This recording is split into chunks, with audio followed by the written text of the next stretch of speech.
Here at CBS 8, our mission is not only to educate our viewers with the facts of each story, but to find a range of voices with different perspectives and experiences. And today we are bridging the divide with a conversation regarding the immigration crisis here in San Diego.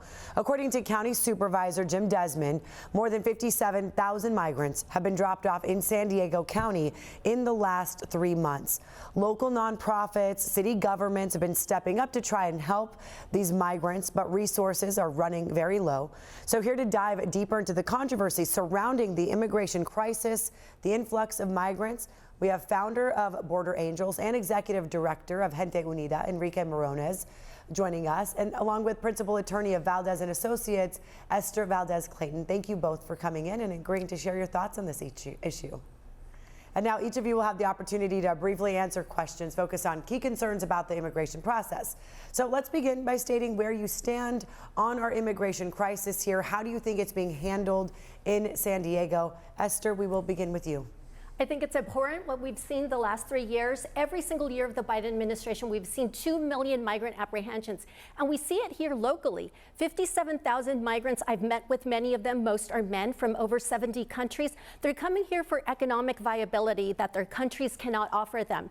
The asylum process is not meant for economics. It's meant to give torture and persecuted victims of their native countries a way to stay in the United States and offer refuge. That's not what we're seeing. However, the Biden administration has been struggling and grappling not just with the numbers, but also locally, financially as well, as we struggle to give resources to the people that need it the most. I think it's being mishandled, and they were false promises starting from the Biden administration's campaign promises that they would do better for migrants, and not just for migrants, but for American citizens as well. And that's not what we're seeing.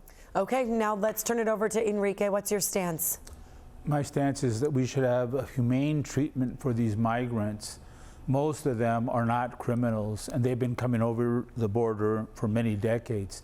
We need to have comprehensive immigration reform. We cannot go back to the Trump years, his anti-immigrant speech, supporting the white supremacists, poisoning the blood, vermin, all that type of terminology is unacceptable. And we cannot take the word of somebody that supports QAnon, does not believe the president is Joe Biden, and has actually taken a stance against the immigrants. I deal with the immigrants every day. I have gone to Jacumba, where many of the immigrants are right now. They are being forced out of their country because of the environmental situation, because of poverty, because of violence. And the United States is greatly responsible for some of these.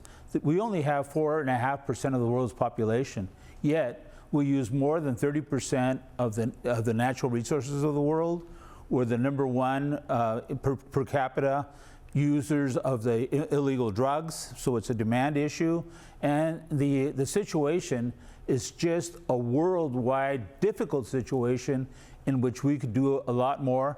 Both sides of the aisle can do a lot more, but there's a big difference between a white supremacist who's now being not allowed to be on certain ballots for president, and Joe Biden, who has done an effective job, but he's really held up by the Congress. All right. Now, this is a major topic recently here, I'm sure you're both aware of. The governor of Texas, Greg Abbott, just created a new immigration law that's been making headlines, this measure SB4, giving local law officials there in Texas the ability to arrest migrants who are trying to cross into Texas illegally. So, Enrique, we started with Esther on the last question. Let's start with you on this one. What do you think about this law in Texas? I think it's inhumane. It doesn't follow the federal laws. They're trying to take the laws into their own state. We have known of cases of the people in Texas, law enforcement, throwing the migrants back into the river. We've had several deaths. They've even sent the migrants to some other states in which there's been several deaths. It's the wrong way to handle it. This should be a federal issue. Both sides should work on humane immigration reform and not continue to use the migrants as a political ploy. It's really sad what's going on the Mexican U.S. border, but a lot of this is going on all over the world. And the United States has a great responsibility to treat the migrants better, and the home country has a great responsibility to provide more opportunities. But there was limited resources, and this is an issue that's been going on for a long time. Arizona had tried this in the past, and it was determined that it wasn't legal to take the issue without taking into consideration what's going on federally. Okay, so Esther, what do you think about the new law in Texas now? Well, it's called a Show Me Your Papers law, which in effect basically asks that people be able to show their residency or their U.S. citizenship. I believe, like my opponent here, that it will be found to be unconstitutional. But even going further, if people recall, here in California, this used to be a Republican state. After a Prop 187 signed by a Republican governor, Pete Wilson, asking Mexicans and Latino immigrants to show their papers if they wanted Medicare here in the United States, it was tremendously unpopular. And I think Greg Abbott assigned a flawed law here. Not only tremendously unpopular with Latino migrants in Texas, but also nationwide. It has gathered a lot of acclaim against it. And I think there were more effective ways to do it. For example, targeting the 3 million immigration cases that are currently in immigration law docket. That would have been more effective. Or asking the federal government for more resources as well. Part of the hang up in all of this immigration process is the vast majority of people are asking for asylum, but they don't qualify. And we know this because the congressional reports show us that only 14% of the current asylum seekers actually prevail in court, where I've been practicing for over 20 years in 7 states. It's extremely hard standard for credible fear to be able to present that. But most of them, when you ask them, as I have asked many migrants, they're here for economic opportunities because of the COVID closures, because their nations have not been able to recover from the economic devastation of COVID. Okay. Now, the Secretary of Homeland Security, Alejandro Mayorkas, recently acknowledged the immigration system is broken here and that it demands immediate attention. So let's talk about solutions. What do you think needs to be done to improve the conditions at our border, and why? And Esther, since we started with Enrique in the last question, we'll begin with you on this one. Currently, Congress is debating and negotiating what is going to happen right now. We have 2 million migrant apprehensions, close to 60,000 migrant drop-offs. I think the main concern right now is to stop the executive parole authority that the Biden administration has. Under parole in previous administrations, it was a case-by-case basis, meaning if you had an emergency, your child was seeking chemotherapy here in the United States, you'd be allowed to be paroled in. Now he's giving it to nationalities just based on humanitarian need. But when you get to court, over 80% of these people do not win. And my concern with that as an immigration attorney is that it pulls back a lot of people who have been waiting in line over decades. Over 60% of the migrants in the United States are Mexican immigrants, like myself and my family as well. They get put to the end of the line. They have no work permits, no ability to stay here. And as long as the Biden administration refuses and does not allow for solutions here, we're going to continue to have a longer wait for people who have already been waiting in line over 2 decades. So that is my main concern. And regardless of where you stand politically, I think we understand demographically, because of the labor conditions here in the United States, we will have an amnesty eventually here in the United States, and that's something we need to come to terms with. People who have been waiting in line for over decades deserve to be able to work. Many of those are San Diegans that care for us, take care of our children, educate our children as well, and they deserve to be able to work here legally, lawfully, without fear.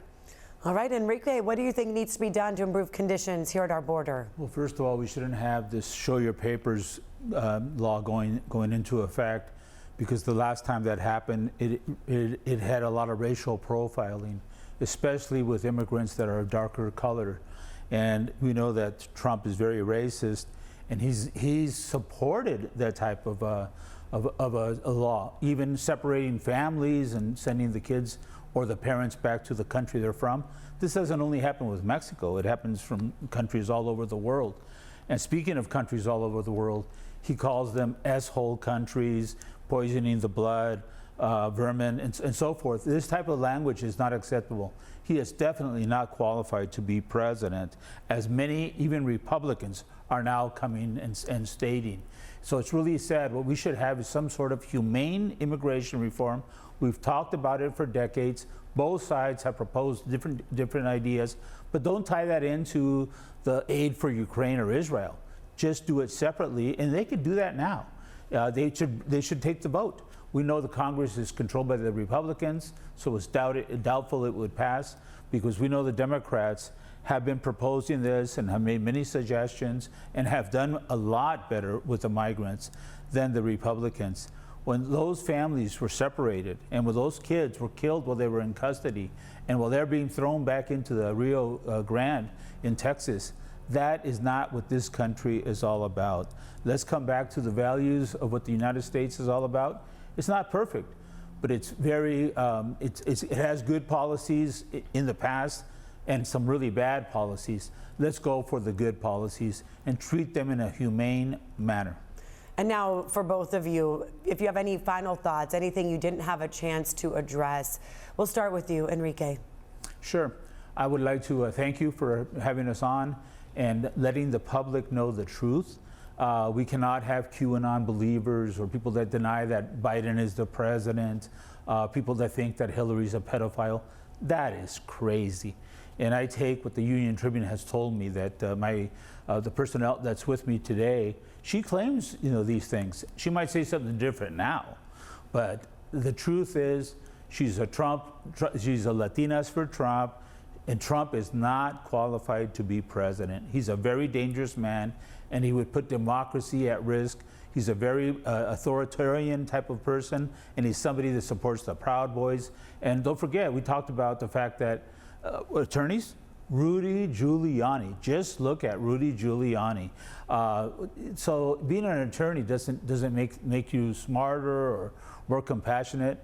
Nothing is further from the truth. We have seen many attorneys that have gone on the dark side, believing in QAnon, believing in Hillary as a pedophile, believing in the fact that that Biden isn't the legitimate president. That is pretty crazy, and we need to stay away from that. Let people hear the candidates and make up their own mind.